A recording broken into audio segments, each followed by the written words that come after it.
پښتو سندرغاړي نغمې څنګه د قرآن کریم زده کړه شروع کړه او نور یې تازه څه ویلي دي. قدرمن دوستانو، یوه ویډیو چې په سوشل میډیا د نغمې ډیره زیاته گردش کوي چې پکې ښکاري نغمه له یو هلک سره نږدې ناسته ده.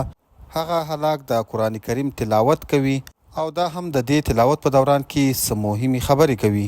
ملګرو، که تاسو هم غواړئ چې پوه شئ چې آخر څه وشو چې نغمې په یو کم اتیا کلنۍ کې د قرآن کریم زده کړه شروع کړه او تازه یې نور مهمې کومې خبرې کړې دي، نو ویډیو را سره تر پایه وګورئ.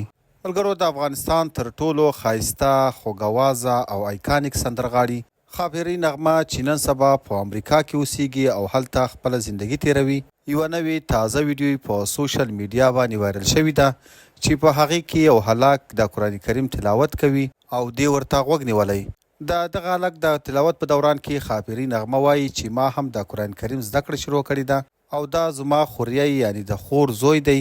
وایي چې زما خوری په امریکا کې اوسیږي، همدلته لوی شوی او پیدا شوی دی، دلته یې د قرآن کریم زده کړې کړي دي او قرآن کریم یې سره له ترجمې زده کړی دی. نو زه هم اوس د ده خواله راغلی یم، غواړم چې د خپل خور زوی څخه د قرآن کریم زده کړه وکړم. هغه په امریکا کې د میشتو افغانانو په اړه وایي چې داسې نه ده چې څوک امریکا ته راشي نو دین او اسلام ورڅخه هیر وي. هغې خپل خوری د نورو افغانانو په څیر یو مثال پیش کړ او وی ویل چې دلته کوم ځوانان هم راځي له اسلام سره ډیره زیاته مینه وي.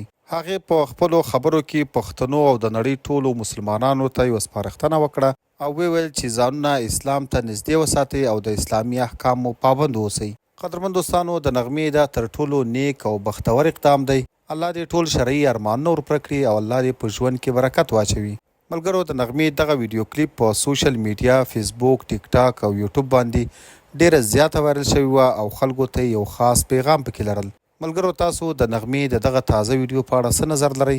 نظر مو را سره په کمنټ کې ضرور شریک کړئ او د نورو داسې تازه او معلوماتي ویډیوګانو لپاره پښتون ټایم یوټیوب چینل همدا اوس سبسکرایب کړئ.